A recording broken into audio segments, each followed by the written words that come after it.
वचनको ज्योति channel हेर्नुहुने सम्पूर्ण प्रभुका जनहरूलाई प्रभु यीशु ख्रीष्टको नाउँमा जय मसीह। आजको यो शक्तिशाली र अनुग्रही दिनको लागि हामी हाम्रो जीवित परमेश्वरलाई हृदयदेखि नै धन्यवाद दिनेछौँ र हजुरहरूलाई पनि धन्यवाद दिन चाहे यसरी प्रभुको वचन र उहाँको उपस्थितिलाई सुन्नको लागि बुझ्नको लागि आफूलाई तयार गर्नुभएको छ। त्यसको लागि परमेश्वरले तपाईँको जीवनमा तपाईँको परिवारमा प्रशस्त मात्राले आशिष गर्नुभएको होस् र तपाईँको जीवनको सबै परिस्थितिलाई नयाँ बनाइकन आशिष गर्नुभएको होस् भनिकन हामी हाम्रो परमेश्वरमा धन्यवाद दिनेछौँ। र आजको दिनमा चाहिँ विश्वास गर्नेहरूसँग यी चिन्ह हुनेछन् भन्ने विषयलाई हामी सिक्नेछौँ। जसले यीशु ख्रीष्टमाथि विश्वास गर्दछ त्यसले हरेक अधिकारमाथि दुष्टको युक्ति, त्यसका योजना र त्यसका उद्देश्यका कार्यहरूलाई विजय गर्न सक्छ भन्ने कुरा चाहिँ आजको दिनमा हामी हेर्नेछौँ। मेरो प्रिय मित्र, हामी मानिसहरू दुर्बल छौँ, समाजले दुर्बल छौँ, जन्मले दुर्बल छौँ, परिस्थिति अन्तर्गत दुर्बल छौँ, हाम्रो अवस्थाको कारणले गर्दा दुर्बल हुन्छौँ। अनि जतिसुकै समृद्ध, जतिसुकै धनी मानिस भए तापनि उसको जीवनमा कुनै न कुनै कमी, कुनै न कुनै अभाव र कुनै कुनै अशान्ति बनाएको दिन र क्षण नभएको कसैको पनि हुँदैन मेरो प्रिय मित्र। त्यसकारण हामीले याद गर्नुपर्ने एउटा मुख्य कुरा चाहिँ जब तपाईँ परमेश्वरको राज्यमा आउँदै हुनुहुन्छ भनेदेखि तपाईँको जीवनमा चाहिँ परिवर्तन हुनुपर्छ। मेरो जीवनमा चाहिँ परिवर्तन हुनुपर्छ। मैले यीशु ख्रीष्टलाई चिने, म र संसारको बिचमा फरक देखिनुपर्छ। किन त भन्दा नि म त यीशु ख्रीष्टको जाति हुँ नि त, मैले त यीशुलाई चिनेको छु नि त, यीशुलाई चिन्ने व्यक्ति चाहिँ विश्वासी हुन्छ भनेर बाइबलले भन्छ। अनि के तपाईँ आज विश्वासी हुनुहुन्छ? के म आज विश्वासी हुँ? आफूले एउटा प्रश्न गर्ने बेला आएको छ मेरो प्रिय मित्र। आज धेरैवटा क्रिस्चियन जीवन, इसाई जीवन, इसाई सम्प्रदायका कुराहरू, इसाई मिसनका कुराहरूलाई तपाईँले हेर्नुहुन्छ भनेदेखि हामीले सुन्दै गरेको र बुझ्दै गरेको कुरा त हामी विश्वासी हौँ भन्ने कुरा हो। मैले यसुमाथि विश्वास गरेको छु भन्ने कुरा हो। म त यसुको चेला हुँ भन्ने कुरा हो। तर कि यसुको चेलाको जीवन यस्तै हुन्थ्यो? के यसुको चेलाको जीवन तपाईँले जिएको जस्तै छ, या त यसुको चेलाको जीवन मैले जिए जस्तै छ, अथवा यसुको चेलाले के यस्तै जीवन जिउँथे भन्ने कुरालाई आफ्नो हृदयमा प्रश्न गर्ने कुरा हो। यसको अर्थ यो होइन तपाईँ अरूलाई दोस्याउनुहोस्, फलानुलाई दोस्याउनुहोस्, तिलानुलाई दोस्याउनुहोस्, मैले भन्न चाहिनँ मेरो प्रिय मित्र। यो भन्नु पनि गलत कुराहरू हो। तर आफूलाई दाँच्नु चाहिँ एउटा महत्त्वपूर्ण कुरा। किनभने जब विश्वासी जीवनमा हामी आफूलाई दाँच्दैनौँ भनेदेखि चाहिँ हामीले बाइबलमा भएका ती अगमवक्ता, ती प्रेरित, ती विश्वासका जुन हिरोहरू हुनुहुन्छ उहाँहरूको जीवन र हाम्रो जीवनलाई दाँच्दैनौँ भनेदेखि नि हामी एक दिन लड्छौँ मेरो प्रिय मित्र। प्रभु यीशु ख्रीष्टलाई विश्वास गर्नुको एउटा कारण के भन्नुहोस् त? तपाईँले उद्धारको लागि हो नि त। मैले संसारमा पाप गरेको छु, म त एउटा पापी रहेछु, अनि पाप चाहिँ स्वर्ग जान सक्दैन, पाप चाहिँ प्रभुको घरमा जान सक्दैन भन्ने कुरा थाहा भएको कारण हामीले यीशु ख्रीष्टलाई विश्वास गरेको हो नि त, होइन? अनि आजको दिन हामी के त्यही पापलाई लिएर परमेश्वरको राज्यमा चलिरहेका छौँ? के पापलाई लिएर हामी मण्डली जिरहेका छौँ? कि त्यो पापलाई बोकिकन हामीले हाम्रो दैनिक जीवन जिरहेका छौँ भनेदेखि हामी कसरी भन्न सक्छौँ मैले यीशु ख्रीष्टलाई विश्वास गरेँ? वास्तवमा यीशुलाई विश्वास गर्ने व्यक्ति त त्यो मेरो प्रिय मित्र जसले आफ्नो जीवनलाई बदलेको हुन्छ, जसले आफ्नो व्यवहारलाई सुधारेको हुन्छ, अनि आफू जुन गल्ती र पापको बाटो भएर हिँड्दै थियो नि त्यो सबै कुराबाट माथि उठेर प्रभुको आराधना अनि उहाँको प्रशंसा गर्दै गरेको हुन्छ। अनि आजको दिन म हजुर हरेकसँग यही उत्साहलाई बाँड्न चाहे, यही खुसीलाई बाँड्न चाहे। तपाईँको परमेश्वर तपाईँलाई प्रेम गर्ने परमेश्वर हुनुहुन्छ। तपाईँको परमेश्वर तपाईँलाई स्वतन्त्र गर्ने परमेश्वर हुनुहुन्छ। तपाईँको परमेश्वर तपाईँलाई वास्ता गर्ने परमेश्वर हुनुहुन्छ। तपाईँ केवल उहाँमाथि भरोसा गर्नुहोस् र उहाँलाई भन्नुहोस्, प्रभु म तयार छु बदलिनको लागि, प्रभु म तयार छु मेरो जीवन तपाईँमा अर्पण गर्नको लागि। जब तपाईँ आफ्नो तयारीपन आफ्नो परमेश्वरलाई दिनुहुन्छ नि उहाँले तपाईँको सबै कुरालाई बदल्नुहुन्छ। बाइबलमा यही नै लेखेको छ मेरो प्रिय मित्र। त्यसकारण हामी ढुक्क भएर प्रभुलाई भनौँ, म आज विश्वासी हुँ, म विश्वास गर्ने व्यक्तिहरू हुँ। अनि मर्कुसको पुस्तक 16 अध्यायलाई आज गएर हामी एकचोटि हेर्नेछौँ। 16 अध्यायको 12, 13, 14, 15, 16 पदलाई हामी गएर हेर्नेछौँ। त्यो पदलाई बिस्तारै तपाईँले आफ्नो जीवनमा मनन पनि गर्नु होला। किनभने बाइबल चाहिँ सुन्ने मात्र विषय होइन, हेर्ने मात्र विषय होइन। बाइबल चाहिँ यसलाई जीवनमा उतार्ने विषय हो मेरो प्रिय मित्र। जब तपाईँ यीशु ख्रीष्टलाई चिन्नु भएको छ, तपाईँको जीवनमा कुनै न कुनै बदलाव छ म विश्वास गर्छु। तपाईँसँग एउटा शक्तिशाली गवाही छ म यो विश्वास गर्छु। किनभने शक्तिशाली गवाही बिना र तपाईँको जीवनको बदलाव बिना नि कसैले पनि यीशु ख्रीष्टलाई चिन्दैन, न मैले न संसारमा कसैले पनि। अनि आजको दिन हामी धेरैपल्ट भन्छौँ संसारका मानिसले यीशुको कत्रो विरोध गर्छ, फलानुले विरोध गरेछ, तिलानुले विरोध गरेको छ, राजनीतिक परिस्थितिबाट विरोध भएको छ, समाजबाट विरोध भएछ। किन नहुनु मेरो प्रिय मित्र? विरोध हामीले त विरोध गरेको, तपाईँ र मैले कति धेरै विरोध गरेको भनेदेखि आज अरूले विरोध गर्नु नहुनु कुरा होइन। विरोध गर्छन्, विरोध हुन्छ, विरोध आउँछ। तर तपाईँ र मैले याद गर्नुपर्ने कुरा हामी किन विरोध गर्दैनौँ त भन्दा हिजो त हामीले नि विरोध गरेको नि त, हिजो त हामीले पनि त नचाहिँदा कुराहरू गरेको नि त, तर आज किन गर्दैनौँ? जीवन बदलेको छ नि त, मेरो जीवनमा बदलाव आएको छ, मेरो परिस्थितिहरू बदलेको छ। जो मानिसहरूलाई बताउँदै गर्दा उहाँले विश्वास गर्न सक्नुहुन्न, किनभने यो आत्मिक समस्या हो नि त। तपाईँ भित्रको पीडा जब सकिएको छ भनेदेखि त्यो अरू कसैलाई भनेर कसरी उहाँले विश्वास गर्न सक्नुहुन्छ? अनि उहाँले विश्वास नगर्दै गर्दा तपाईँको हृदय दुख्नु त्यो गलत हो मेरो प्रिय मित्र, किनभने उहाँले देख्दै नदेखेको कुरा कसरी विश्वास गर्नुहुन्छ? उहाँको तपाईँको जीवनमा के भएको छ उहाँलाई के थाहा र? अनि मेरो प्रिय मित्र, यो चाहिँ त्यस्तै परिस्थिति हो। त्यसकारण आज तपाईँले यसोलाई चिन्नु भएको छ भने तपाईँको जीवनमा त बदलाव छ, तपाईँसँग त शक्तिशाली गवाई छ। अनि तपाईँ शक्तिशाली गवाई बोकेर हिँड्दै गर्दा त तपाईँ पापमा जिउनुहुन्छ भनेदेखि संसारको मानिससँग त गवाई छैन। उहाँले त येशू ख्रीष्टलाई राम्रोसँग चिनेको छैन। उहाँले त येशूलाई क्रुसमा टाङ्गिएको व्यक्ति कुनै न पाप गर्यो होला, कुनै न कुनै गल्ती गर्यो होला, अनि क्रुसमा टाङ्गियो भनेको विश्वास गर्ने व्यक्तिहरू उहाँहरू हुनुहुन्छ भने उहाँले विश्वास नगर्दै गर्दा कहिले पनि उहाँलाई दोष्याउनु हुँदैन, किनभने उहाँहरूलाई थाहा नै छैन, उहाँले जानेकै छैन। अनि मानिसले जे जानेको छ त्यही गर्ने हो, तपाईँ र मैले पनि त्यही नै गर्ने हो। अनि आजको दिन मर्कुसको पुस्तक 16 अध्यायको 12 पदमा यसरी लेख्छ, त्यसपछि दुई चेलाहरू गाउँतिर गइरहेका बेला तिनीहरू कहाँ उहाँ अर्को रूपमा देखा पर्नुभयो। अनि तिनीहरू फर्केर गए अरूहरूलाई बताए, तर तिनीहरूले उहाँलाई पनि विश्वास गरेनन्। पछिबाट उहाँ 11 चेलाहरू कहाँ तिनीहरूका भोजमा बसेको बेला देखा पर्नुभयो। अनि तिनीहरूको अविश्वास र हृदयको कठोरताको लागि उहाँले तिनीहरूलाई हप्काउनु भयो, किनभने उहाँ मृतकबाट जीवित भई उठ्नु भएपछि उहाँलाई देख्नेहरूका कुरा तिनीहरूले विश्वास गरेका थिएनन् भनेर लेखेको छ। भन्नुको अर्थ नि विश्वास सजिलो कुरा होइन। येशू ख्रीष्टसँगै खाएका, येशू ख्रीष्टसँगै हिँडेका, येशू ख्रीष्टसँगै जिउँदै गरेका व्यक्तिले पनि येशू ख्रीष्टलाई आफ्नो अगाडितिर देख्दै गर्दा उनीहरूले चिनेनन्। किन चिनेनन् त भन्दा येशू त मरिसक्नु भयो, उहाँ त क्रुसमा टाँगेको, हामी आफैले लगेर उहाँलाई च्यानमा राखेको होइन, त्यहाँनिर सिपाहीले लगेर उहाँलाई च्यानमा गाडेको भने उहाँ कहाँ जिउँदो भएर आउनुहुन्छ? कसैले पनि विश्वास गर्न सकेनन्। आज हामीले विश्वास गरेनौँ अथवा संसारमा भएका मानिसहरूले, हाम्रा प्रियजनहरूले, इष्टमित्रहरूले विश्वास गरेनन् भनेर तपाईँले चित्त दुखाउने हो र? चित्त दुखाउनै पर्दैन, किनभने येशूले के भन्नुभएको छ? त्यत्तिका मानिसले भन्दा तिमीहरूले मलाई विश्वासै गरेनौ। तर विश्वास गर्नेसँग चाहिँ के हुन्छ? बाइबलले यसरी सिकाउनुहुन्छ हेर्नुहोस् है त।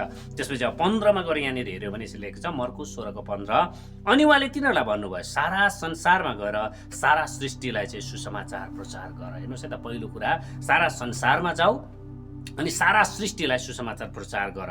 अनि के रहेछ? विश्वास गर्ने र बप्तिस्मा लिने उद्धार पाउनेछ, तर विश्वास नगर्ने चाहिँ दोषी ठहर्छ भन्ने लेखेको छ। भन्नुको अर्थ तपाईँ र मेरो जिम्मेवारी चाहिँ सारा संसारमा जानु रहेछ। प्रभु हामीलाई घुम्न पठाउँदै हुनुहुन्छ, मानिसहरूको बिचमा यात्रा गर्न पठाउँदै हुनुहुन्छ, मानिसहरूलाई प्रभुको बारेमा बताउन पठाउँदै हुनुहुन्छ। हेर्नुहोस् त, अब यो मिठो र अनुग्रह कृपा परमेश्वरले तपाईँ र मलाई दिनुभएको छ। अनि तपाईँ र मैले गर्नुपर्ने एउटा कुरा सारा संसारमा जाने अनि मानिसहरूलाई परमेश्वरको बारेमा प्रचार गर्ने, यो चाहिँ मुख्य कुरा रहेछ। अनि आज बेथेल टिभी अनि वचनको ज्योति च्यानलमा तपाईँहरू जतिजना पनि जोडिनु भएको छ, तपाईँहरूको बिचमा यही प्रचार हुँदैछ, येशू तपाईँ र मेरो निम्ति कल्भरीको क्रुसमा बलि हुनुभयो। यदि त्यो बलिदानलाई तपाईँ मैले विश्वास गर्यो भने नि हामी सबै पापबाट, सबै अधर्मबाट, सबै दुर्बलताबाट विजय हुन्छौँ भन्ने कुरा परमेश्वरको वचनमा लेखेको छ। दोस्रो कुरा यहाँनिर बताउनुहुन्छ, विश्वास गर्ने र बप्तिस्मा लिनेले चाहिँ उद्धार पाउनेछ, तर विश्वास नगर्ने दोषी ठहर्छ। यदि आज तपाईँले विश्वास गर्नुभएको छ भने तपाईँले के पाउनुहुन्छ? उद्धार पाउनुहुन्छ भने बाइबलले लेखेको छ। अनि विश्वास गर्ने मात्र होइन, तर विश्वास गर्ने र बप्तिस्मा लिनेले, विश्वास भनेको चाहिँ के हो? हृदयमा, अनि बप्तिस्मा भनेको चाहिँ के हो? मानिसहरूको बिचमा स्वीकार्योक्ति गर्ने कुराहरू। नत्र भने यसुले तपाईँलाई कतिपल्ट हामीलाई लाग्छ होला विश्वास गरे पुगेको हो नि, किन गएर पानीमा चोपलिनु पर्यो, पानीमा गएर किन डुब्नु पर्यो, पानीमै गएर किन हामीले बप्तिस्मा लिनु पर्यो भन्ने तपाईँलाई लाग्दै गरेको होला। अनि मानिसहरूकोसँग हृदयमा त सबैले विश्वास गर्छन्, हे मैले सबैले भन्छन् म प्रभुलाई विश्वास गर्छु, तर के गर्छन्? उनीहरूले यसुलाई स्वीकार गर्न सक्दैनन्। मानिसको बिचमा म क्रिस्चियन हुँ भनेर स्वीकार गर्न सक्दैनन्। अनि मण्डली आउँदै गर्दा, ब्याप्टिजम लिँदै गर्दा चाहिँ के हुन्छ? त्यो सारा समाजको अगाडि म पनि आजदेखि येशूको भएँ, मैले पनि आज येशू ख्रीष्टलाई साँचो रूपमा विश्वास गरेँ भन्ने कुरा चाहिँ वास्तवमा ब्याप्टिजम हो नि त, होइन? नत्र संसारको तपाईँले अहिले कुरा हामी हेर्छौँ भने, म एउटा पास्टरको भएको हैसियतले हामी धेरै विश्वासीहरूलाई बप्तिस्मा दिन्छौँ। अनि बप्तिस्मा दिँदै गर्दा मैले दिएको बप्तिस्माले उहाँको जीवनमा केही परिवर्तन गर्छ है? म त विश्वासीहरूलाई भन्छु, मैले दिएको यो ब्याप्टिजमले त तपाईँको शरीरमा लागेको कालो मैला पनि पखालिँदैन, किनभने त्यो पानीमा डुब्यो निस्क्यो, त्यसले के पनि फरक पार्दैन। तर यसले के फरक पार्छ त भन्दा नि तपाईँको विश्वास मानिसहरूको बिचमा प्रकटीकरण हुन्छ।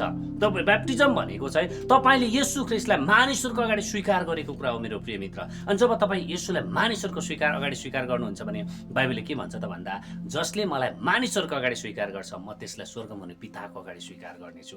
मेरो प्रिय मित्र, वास्तवमा ब्याप्टिजमको अर्थ त यो हो नि त। ब्याप्टिजमको अर्थ तपाईँले परमेश्वरलाई विश्वास गर्नुभयो अनि परमेश्वरलाई स्वीकार गर्नुभयो भने महत्त्वपूर्ण कुरा हो। त्यसै कारण जब तपाईँ विश्वास गर्नुहुन्छ नि, ब्याप्टिजम लिनुहुन्छ नि, बाइबलले भन्छ तपाईँले उद्धार पाउनुहुनेछ। तर जसले विश्वास गर्दैन त्यसले के भन्छ, दोषी ठहर्छ भनेर लेखेको छ। मैले ब्याप्टिजमको अर्थ तपाईँलाई सिकाउन खोजेको होइन, त्यसकारण ब्याप्टिजमको अरू धेरै अर्थहरू छ, कारण छ। मैले आज तपाईँलाई बताउन खोजेको मुख्य कुरा चाहिँ यति हो, तपाईँले मानिसहरूको बिचमा येशूलाई स्वीकार गर्दै गर्दा मात्रै विश्वास परिपक्व हुँदो रहेछ। नत्र भने धेरैजना व्यक्ति आज के गर्छ, घरमै विश्वास गरेर बस्छ, घरमै सङ्गति गरेर बस्छ, घरमै प्रार्थना गरेर बस्छ, किनभने उसँग धन सम्पत्ति धेरै छ, भेटी धेरै छ, दशांश उसको भएभरको छ, यति धेरै उसँग प्रशस्तता भएको कारणले गर्दा नि उसले मण्डलीलाई गन्दै गर्दैन, मण्डली जाँदैन। तपाईँलाई थाहा छ मेरो प्रिय मित्र, तपाईँले गल्ती गर्दै हुनुहुन्छ, किनभने तपाईँले मानिसहरूको बिचमा यसलाई स्वीकार गर्नुपर्छ। तपाईँ मण्डलीमा गएर प्रभुको राज्यका मानिसहरूका बिचमा बसेर तपाईँले प्रभुको आशिषलाई घोषणा गर्नुपर्छ। अनि यो चाहिँ सबैभन्दा ठुलो कुरो विश्वास हो। नत्र भनेदेखि के हुन्छ, घमण्ड हुन्छ, अहङ्कार हुन्छ, मै ठुलो, मै जान्ने, मै राम्रो भन्ने हुन्छ। यसको अर्थ फेरि म तपाईँभन्दा जान्ने भन्न खोजेको होइन, म तपाईँभन्दा श्रेष्ठ भन्न खोजेको होइन, है पास्टर भयो अब जे बोल्दा नि हुन्छ भन्न खोजेको होइन। मेरो प्रिय मित्र, परमेश्वरले नि पास्टरलाई चुन्नु भएको होइन, परमेश्वरले विश्वासीलाई चुन्नु भएको। है जहाँनिर भेडा छ त्यसकारण मात्रै त्यहाँ गोठालोको खाँचो हुन्छ, जहाँ भेडा छैन नि त्यहाँनिर गोठालोको कुनै पनि महत्त्व हुँदैन। त्यसै कारण मेरो प्रिय मित्र, परमेश्वरको दर्जामा हेर्नुहुन्छ भने विश्वासी सबैभन्दा मुख्य कुरा हो। विश्वासी हुनु भनेको चाहिँ सबैभन्दा आशिषमय कुरा हो। जब हामी संसारमा रहँदै गर्दा हामीलाई अहिले हामी उमेर बढ्दै गयो, परिपक्व हुँदै गयो, तपाईँले एकचोटि याद गर्नुहोस् त, तपाईँको जीवनको लागि सबैभन्दा महत्त्वपूर्ण समय कुन थियो? जुन समयमा बुवाले कमाएर ल्याउनुहुन्थ्यो, आमाले घुर्कै खुवाउनुहुन्थ्यो, है तपाईँ आमा बुवाको काखमा लडीबुडी गर्नुहुन्थ्यो, त्यो लाइफको जीवन सबैभन्दा महत्त्वपूर्ण लाइफ थियो नि होइन। त्यो दिनमा तपाईँसँग कति खाना पाउनुहुन्थ्यो, कति खाना पाउनुहुन्न थियो फरक पार्दैन थियो, तर तपाईँको शिरमा बाबुको हात थियो, तपाईँको मुखमा आमाको गाँस थियो, त्यसकारण तपाईँको जीवन सबैभन्दा शान्ति र शक्तिशाली थियो। अबको दिनहरू तपाईँसँग हेर्दै गर्नुहोस् त, तपाईँसँग भएभरको पैसा छ, तपाईँसँग ब्याङ्क ब्यालेन्स छ, तपाईँसँग गाडी छ, तर पनि त्यो शान्ति तपाईँले पाउनुहुन्न नि। किनभने त्यो चाहिँ तपाईँको निम्ति गोल्डन लाइफ थियो। विश्वासी जीवन भनेको पनि त्यस्तै हो। तपाईँ जब विश्वासी जीवनमा आउनुहुन्छ नि, तपाईँ प्रभुको निम्ति त्यत्तिकै लाड प्याडमा हुर्किनु भएको छ, तपाईँको जीवनमा प्रभुले त्यति नै बढी गरेर आशिष ल्याउनुहुन्छ अनि तपाईँ समृद्ध र शक्तिशाली बन्नुभएको हुन्छ। जब तपाईँको विश्वासको लेभल बढ्दै जान्छ, तपाईँ प्रभुको राज्यमा अझै महिमित, अझै सामर्थ्य, अझै शक्तिशाली हुँदै जानुहुन्छ। जब तपाईँ विश्वासमा बढ्दै जानुहुन्छ नि, तपाईँले आफूले आफूलाई कमजोर भेट्टाउँदै हुनुहुन्छ। हेर्नुहोस् त, तपाईँको 12 वर्षको उमेर र अहिले 40 वर्षको उमेरमा के फरक भेट्नुहुन्छ? 12 वर्षमा तपाईँ सबैभन्दा बलियो जस्तो लाग्थ्यो होला, म सबै कुरा गर्न सक्छु जस्तो लाग्थ्यो होला। 16 वर्ष हुँदै आए, म जतिको राम्रो कोही छैन, म जतिको बलियो कोही छैन भने जस्तो तपाईँलाई लाग्थ्यो होला। तर जब उमेर बढ्दै गयो के हुन्छ, म त दुर्बल रहेछु, म त असक्षम रहेछु, मैले त गर्न सकेन, यस्तै कुराले हामीलाई घेरी पठाउँछ नि। अनि आजको दिन प्रभुको वचनमा नि यही कुरा बोल्नुहुन्छ, यदि तिमीले मलाई विश्वास गर्यौ र मेरो नाउँमा ब्याप्टिजम लियो भने तिमीले उद्धार पाउनेछौ। जब तपाईँ येशूलाई विश्वास गर्नुहुन्छ नि, त्यसले उद्धारलाई जन्माउँछ। अनि 17 पदमा तपाईँले गएर हेर्नु भने यसरी लेखेको छ, विश्वास गर्नेहरूसँग यी चिन्ह हुनेछन्, तिनीहरूले मेरो नाउँमा भूतहरू धपाउनेछन्, तिनीहरूले नयाँ भाषाहरूमा बोल्नेछन् भनेर लेखेको हामीले पाउँदछौँ। जसले येशू ख्रीष्टलाई विश्वास गरेको छ नि, उनीहरूसँग परमप्रभुले चिन्ह दिनुहुन्छ भनेर लेखेको छ। आज के त्यो चिन्ह तपाईँसँग छ? है फेरि मैले नयाँ सिद्धान्त सिकाउन खोजेको होइन, तपाईँ जुन मण्डलीमा हुनुहुन्छ एकदम बेस्ट हुनुहुन्छ मेरो प्रिय मित्र। तपाईँ आफ्नो मण्डलीप्रति, आफ्नो पास्टर अगुवाप्रति वफादार बन्नुहोस्, यो प्रभुको आशिष हो। मैले तपाईँलाई सिकाउन खोजेको कुरा चाहिँ के तपाईँसँग त्यो चिन्हहरू छ? कि तपाईँले येशू ख्रीष्टलाई चिन्दै गर्दा के तपाईँ भूतहरू धपाउन सक्ने भन्नुभयो? कि तपाईँले येशूलाई चिन्दै गर्दा तपाईँ नयाँ भाषाहरू बोल्न सक्ने हुनुभयो? है यहाँनिर भाषा गर्दै गर्दा अन्य भाषा नबोलेसम्म मैले प्रभुलाई चिनेको हुँदैन भन्न खोजेको होइन मेरो प्रिय मित्र। भाषा भनेको नि तपाईँको जीवनको शैली हो मेरो प्रिय मित्र। म यसलाई पनि बुझ्छु, अन्य भाषा पनि महत्त्वपूर्ण कुरा, यो गर्नुपर्छ, बोल्नुपर्छ, तपाईँको सिद्धान्त अनुसार, तपाईँको विश्वास अनुसार त्यसलाई गर्नुहोस्। तर भाषा भनेको चाहिँ के त भन्दा जब प्रेमको भाषा हुन्छ नि, रिसको भाषा हुन्छ, क्रोधको भाषा हुन्छ भने जस्तै तपाईँको भाषा नि के हुन्छ, परमेश्वरले बदलिदिनुहुन्छ। हिजोसम्म तपाईँलाई डाह लाग्थ्यो, रिस लाग्थ्यो, अहङ्कार लाग्थ्यो, घमण्डका कुराहरू थियो, एकदमै ननाभातीका नचाहिँदा कुरा, नकारात्मक कुराहरू हुन्थ्यो, कसैको जीवनमा केही आशिष आयो तपाईँको भित्र हृदयबाट जलेर आउँथ्यो। तर अब तपाईँको भाषा के भन्छ, परिवर्तन भएको छ। अब तपाईँ के गर्नुहुन्छ, तपाईँ त प्रेमको भाषा बोल्न थाल्नु भएको छ। अरूको भलो हुँदै गर्दा तपाईँलाई हृदयमा आनन्द आउँछ, अरू दुःखमा पर्दै गर्दा गर्दा तपाईँको हृदय वेदनाले भरिन्छ, अरूको जीवनमा अशान्ति हुँदै गर्दा तपाईँको जीवनमा पनि अशान्ति हुन्छ। तपाईँको जीवनमा नि प्रेमको भाषा सुरु हुँदैछ मेरो प्रिय मित्र। अनि बाइबलले लेखाउँदै बताउँदै गरेको कुरा चाहिँ जब तपाईँले येशू ख्रीष्टलाई विश्वास गर्नुहुन्छ नि तपाईँसँग भूत धपाउने शक्ति हुन्छ भनेर बाइबलले भन्छ। भूत भनेको चाहिँ के हो? अशुद्ध आत्मा, दुष्ट आत्मा है, त्यहाँनिर चाहिँ भूत प्रेतका आत्माहरू छ, अशान्तिका आत्मा छ, विभिन्न प्रकारका नकारात्मक आत्माहरू छ। त्यो सबै कुरा हटाउने अधिकार परमेश्वरले तपाईँलाई दिनुभएको छ। तपाईँलाई के विश्वास गर्नुहुन्छ? के तपाईँ यो कुरामा भरोसा गर्नुहुन्छ? आज धेरै विश्वासीले यो कुरामा विश्वास गर्दैन। मैले येशू ख्रीष्टलाई चिनेको कारण त मेरो पास्टरले चाहिँ भूत धपाउन सक्छ, पुराना विश्वासीले चाहिँ भूत धपाउन सक्छ, पुराना विश्वासीहरूसँग चाहिँ नयाँ भाषा छ, उनीहरू चाहिँ नयाँ भाषामा बोल्न सक्छन्, म त सक्दिनँ, मलाई त आउँदैन। अनि हामी के गर्छौँ? पुरानै भाषा बोल्छौँ। पुरानो भाषा के हो? रिसको भाषा, क्रोधको भाषा, घमण्डको भाषा, अहङ्कारको भाषा, पापका भाषा, विभिन्न प्रकारका अनैतिक भाषाहरू हामी बोली पठाइरहन्छौँ। किन त? म त विश्वास पुरानो होइन, म त नयाँ हुँ जस्तो लाग्छ। तर मेरो प्रिय मित्र, बाइबलले भन्छ जसले येशू ख्रीष्टलाई विश्वास गर्छ त्यसले भूतहरू धपाउन सक्छ। भूत भनेको दुष्टता, नराम्रो कुरा, खराब कुरा तपाईँको जीवनबाट हटाउनु पर्छ। पहिलो कुरा, पहिलो हाम्रो बाइबलले यो सिकाएको होइन तपाईँ जानुस् गाउँ घरमा भएका सबै भूत धपाउनुहोस् भन्न खोजेको होइन, गाउँमा भएका नकारात्मक कुरा हटाउनुहोस् भन्न खोजेको होइन। बाइबलले भन्न खोजेको तपाईँको जीवनमा, तपाईँको परिवारभित्र भएको दुष्टता, तपाईँको जीवनभित्र भएको भूतका कुराहरूलाई बोल्न खोजेको। भूतको अर्थ चाहिँ के हुन्छ? खराब कुरा, खराब सोच, खराब विचार, खराब जियाइ, खराब बोली वचनका, खराब सोच विचारका कुराहरू, सधैँभरिको लडाइँ र झगडाका कुराहरू, त्यो भूत हो नि त, त्यो नकारात्मक कुरा हो नि त, त्यो दुष्टता हो नि त। प्रभुले त्यो कुरा हटाउनको लागि तपाईँलाई अगुवाई गर्दै हुनुहुन्छ। मेरो प्रिय मित्र, के तपाईँ तयार हुनुहुन्छ? आजको दिन म तपाईँलाई यो उत्साह दिन्छु, यदि तपाईँले येशू ख्रीष्टलाई विश्वास गर्नुभयो भने तपाईँको जीवनबाट ती सबै नकारात्मक कुराहरू हटेर जान्छ भनेर बाइबलले सिकाएको छ। यूहन्नाको पुस्तक 4 अध्यायको 48 पदमा गएर हेर्नु भने यसले लेखेको छ, येशूले तिनलाई भन्नुभयो तिमीहरू चिन्ह र चमत्कारका कामहरू नदेखेसम्म कुनै रीतिले विश्वास गर्दैनौ भनेर लेखेको छ।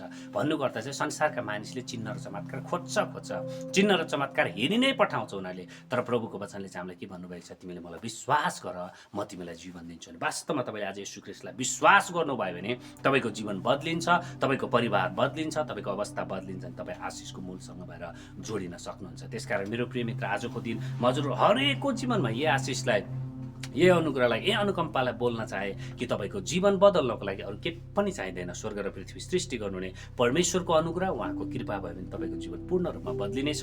तपाईँ आशिषको मूल बन्नुहुनेछ र परमेश्वरको आराधना, प्रभुको शक्ति र प्रभुको आनन्दले तपाईँको जीवनको सबै कुरालाई नयाँ तुल्याउनेछ भन्ने कुरालाई हामी विश्वास गर्न सक्छौँ। त्यसकारण मेरो प्रिय मित्र, तपाईँ के विश्वासी हो? मैले फेरि पनि प्रश्न गरेँ। अब तपाईँलाई लाग्नुहोस् एउटा याद गर्नुपर्ने कुरा, तपाईँ विश्वासी हो भने के तपाईँले भूत धपाउनु भयो? के तपाईँले नयाँ भाषामा बोल्नुभयो? होइन, यो कुरालाई तपाईँले याद गर्नुहोस्। भूत धपाउनुको अर्थ चङ्गाई गर्नुहोस्, घोषणा गर्नुहोस् भन्ने त्यो पनि एउटा महत्त्वपूर्ण कुरा, त्यो पनि गर्नुपर्छ, त्यो हामीसँग सामर्थ्य छ। भूतको अर्थ चाहिँ नकारात्मक कुराहरू, दुष्ट कुराहरू जो चाहिँ अरूबाट होइन तपाईँको जीवनबाट, तपाईँको परिवारबाट हट्नुपर्छ।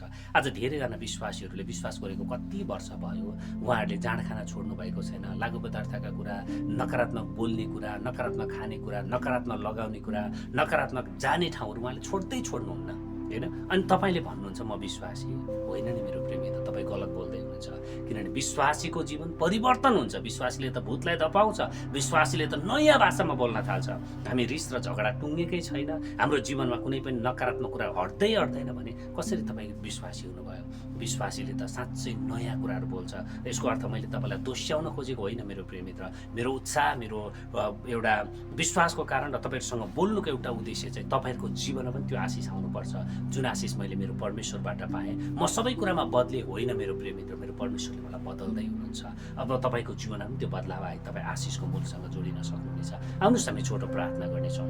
स्वर्ग अनि पृथ्वीका मालिक परमेश्वर, म तपाईँलाई धन्यवाद दिन्छु, न बलले, न बुद्धिले, न शक्तिले, तर प्रभु तपाईँको आत्माको अनुग्रहले आफ्ना छोराछोरीलाई भर्नुहोस् र उहाँहरूको जीवनलाई आशिष गर्नुहोस् र उहाँहरूको परिवारमा समृद्धि, शान्ति, आनन्द, भरिपुरी चङ्गाई ल्याउनुहोस्। जसरी उहाँलाई विश्वास गर्नुभएको छ, मण्डली जानुहुन्छ, अब साँच्चै उहाँमा विश्वासको आत्मा खडा गरिदिनुहोस् र उहाँहरूले भूतमाथि र अन्य भाषाहरूमाथि अधिकार गर्दै अगाडि बढ्नलाई, नयाँ भाषाहरू बोल्नको लागि तपाईँ परमेश्वरले उहाँहरूलाई सहायता गर्नुहोस् भन्ने बिन्ती अनि प्रार्थना गर्छु। यी सबै कुराद्वारा तपाईँको नाउँको महिमा अनि प्रशंसा भएको होस्। यति भन्दै चढाउँछु जीवित प्रभु यीशु ख्रीष्टको नाउँमा, आमेन। साँच्चै नै हामीलाई प्रेम गर्ने हाम्रो महान परमेश्वर हामीसँग हुनुहुन्छ। त्यसकारण हामी दुर्बल छैनौँ, हामी बलवन्त छौँ, हामी आशिष छौँ। हामी अहिले लाग्दै गर्दा म बिमारी छु, म समस्यामा छु, म कमजोरमा छु भन्ने मलाई लाग्छ होला, तर प्रभुको वचनले सिकाउँदै गरेको कुरा चाहिँ तपाईँ परमेश्वरको जन भएको कारण तपाईँसँग सबै कुरा छ। तपाईँसँग प्रभुको आशिष छ, प्रभुको अनुग्रह छ, स्वर्गदूतको पहरा छ भनेदेखि तपाईँभन्दा महान र शक्तिशाली को हुन सक्छ? त्यसकारण प्रभुमा भरोसा गर्नुहोस्, उहाँले तपाईँलाई विजय दिनुहुनेछ। यतिका समय तपाईँ वचनको ज्योति च्यानलमा जोडिनुभयो, हजुरहरूलाई हृदयदेखि नै धन्यवाद दिन चाहे। यस च्यानलमा आज तपाईँ पहिलोचोटि हुनुहुन्छ भने यस च्यानललाई सब्सक्राइब गर्न नबिर्सिनुहोला, नजिकै रहेको बेल आइकन र अल बटनलाई दबाउनुहोला। यो भिडियो तपाईँलाई कस्तो लाग्यो, आशिषमय लाग्यो भने धेरैभन्दा धेरै मानिसहरूको बिचमा सेयर गर्नुहोला, एक लाइक अनि एक कमेन्ट गर्नुहोला, जसले गर्दै गर्दा मलाई उत्साह मिल्नेछ भने हेर्ने र सुन्ने दुवैलाई पनि आशिष तुल्याउनेछ। यसलाई कुन ठाउँबाट हेर्दै हुनुहुन्छ अनि कस्तो लागेको छ त्यसलाई कमेन्टमा लेख्नुहोला। जब तपाईँ कमेन्टमा लेख्नुहुन्छ नि, यो धेरै मानिसहरूसँग पुग्नेछ अनि उहाँहरूले पनि प्रभुको आशिषलाई पाउन सक्नुहुनेछ। हुन्छ, सम्पूर्ण प्रभुका जनहरूलाई प्रभु यीशु ख्रीष्टको नाउँमा जय मसीह।